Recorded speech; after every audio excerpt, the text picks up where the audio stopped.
Angel Reese stormed into the WNBA preseason with fiery confidence, trash-talking, flexing, and carrying herself like basketball royalty reborn. The media wasted no time anointing her the league's next superstar, with Forbes even naming her a powerhouse fueling the WNBA's rising momentum. Another missed three, same spot from Oliveira.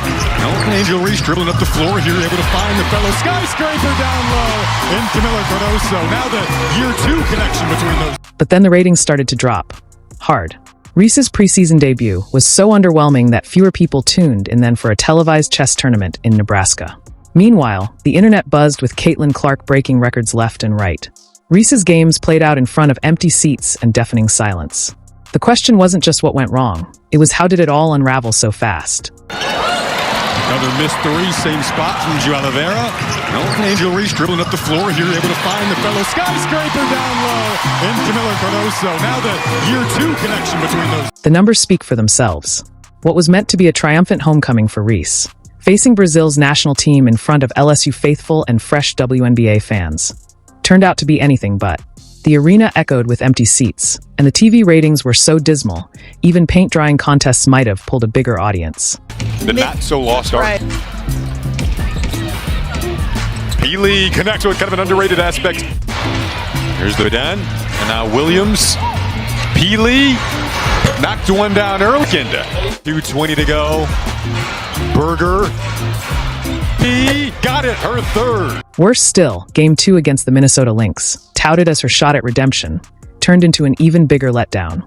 Cameras captured entire rows of empty seats as Reese played in near silence, the buzz of anticipation drowned out by the absence of actual fans. The hype was deafening, but the crowd was missing in action.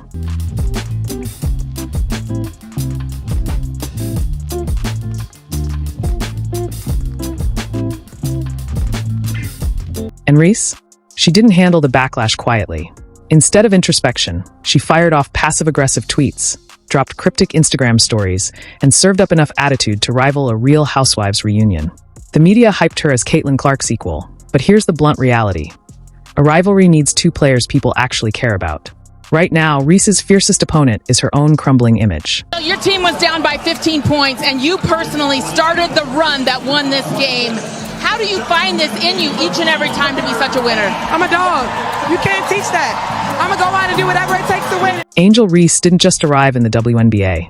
She charged in like the league was already hers, demanding a crown before logging a single official minute. Her social media felt like a victory parade, and her interviews radiated unshakable swagger. But confidence only lands when performance delivers, and Reese's preseason flopped hard, while Caitlin Clark shattered ESPN records in exhibition play. Reese's games couldn't even outdraw minor league curling. The gap between her self-image and on-court reality has never been more glaring. 3, 2, 1, here we go. And rolling. Here we go. 5, 4. The Chicago Sky's preseason opener was meant to be a celebration. Instead, it turned into a harsh wake-up call. The stands were empty, TV ratings tanked, and the only sound to fill the silence was Reese's own frustrated post-game rants. Even her most loyal fans couldn't ignore the glaring truth. Nobody was watching. Not the casual fans, not the diehards, and not even the LSU supporters who swore they'd back her. The hype machine came crashing down, and Reese's response? A full-blown meltdown. Instead of taking responsibility, she deflected. But this isn't just about bad ratings, it's about legacy. Reese spent months positioning herself as the WNBA's next big thing. But if she can't even pull a crowd in the preseason, what happens when the real games start?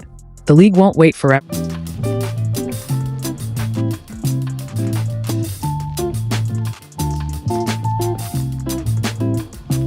The gap between these 2 phenoms has never been more striking or more damning. While Reese's preseason games couldn't even fill the bleachers of a local YMCA, Caitlin Clark's exhibition opener against Brazil became a television sensation, drawing 1.3 million viewers. That's not just a huge leap. It obliterates last year's regular season averages and even outshines some WNBA Finals broadcasts.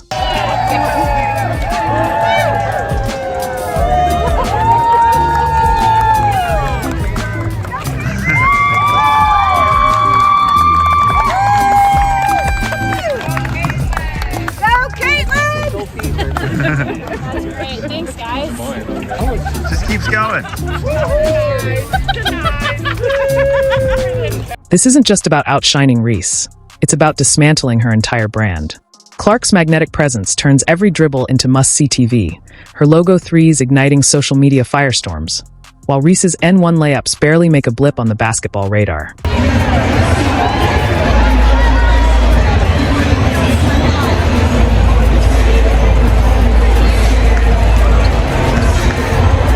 The numbers don't lie, and they tell a brutal truth. Clark's Fever games have become cultural phenomena, drawing A-list celebrities and shattering streaming records. In stark contrast, Reese's Sky matchups resemble poorly attended community theater productions. ESPN had to activate emergency digital streams to handle Clark's viewer surge, while Reese's broadcast could have easily been swapped with a test pattern, and no one would have noticed. For inside, I think we were playing really hard. I think we went up really strong a lot of times and we didn't get a lot of calls. And going back and looking at the film, I've seen a lot of calls that weren't. The cruel irony? Reese herself crafted this David versus Goliath narrative, trash-talking her way into a rivalry that exists only in her PR team's press releases. True rivalries demand mutual relevance. And right now, Clark is playing chess while Reese is still fumbling with checkers. Electric. It's what you've seen, whether it's from the outside on television or being here broadcasting, but to actually feel the energy. It is a thing when you talk about having a six man, so to speak. Crowd energy. It gives you a lift. It gives you a boost. It's why we all do what we do, like to feed into these kinds of environments. And so it was a lot of fun. I think for the WNBA and the opportunities that we have to bring our game to areas. This widening gap exposes the WNBA's existential crisis. The league is starving for marketable stars, but true superstars can't be crafted in a focus group. Clark's natural magnetism, blending Steph Curry's shooting range with Pete Maravich's creative flair, makes her a once-in-a-generation talent. Reese's manufactured villain persona may light up TikTok, but it falters when tested by the ultimate measure, putting fans in seats and eyes on screens. I'm really excited. It should be fun. I can't believe it's already here. I honestly haven't been back to Iowa City a ton since I left a year ago now, so only been back a couple times, once for a football game and once for the jersey retirement. So it'll be fun to get back there, see some of my former teammates, my friends that are there. A lot of my family will be coming, so I know they're excited. I warned everybody, The uncomfortable truth? The WNBA doesn't need forced rivalries. It needs Clark's transcendent talent to raise the level of the entire league, if others are willing to rise with her. Meanwhile, Reese's toxic blame game reaches a boiling point, overshadowing her potential with every passing moment. I want to be able to be a USA member. I want to be able to be with that team. So it was an honor to come out there and play against them. Coming off the bench, I just wanted to bring as much energy as I could.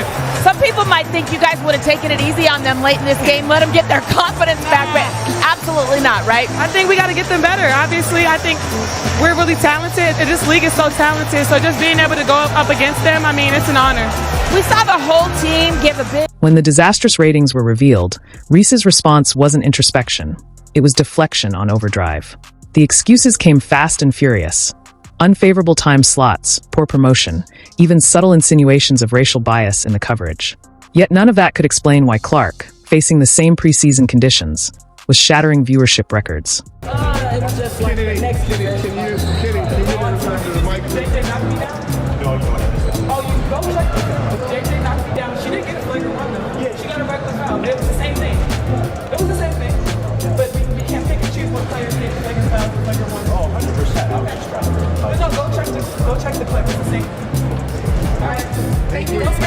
The brutal reality?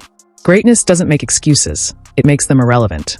Magic Johnson didn't blame cameras for missing his passes, and Larry Bird didn't fault the media for overlooking his work ethic. They delivered, and history took note. Here comes the jump from Mabry. Inside, good job by Holmes to poke it free. Clock, three on the way.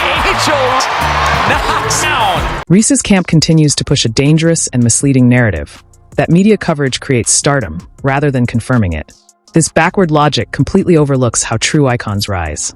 Michael Jordan forced his way into global consciousness through relentless domination, while Reese seems to expect adoration through Instagram captions and designer sideline fits. Another missed three, same spot from Gio Oliveira. Angel Reese dribbling up the floor here, able to find the fellow skyscraper down low. And Camila Cardoso, now the year 2 connection between those two. The cognitive dissonance is staggering. She demands LeBron-level hype while delivering bench player numbers.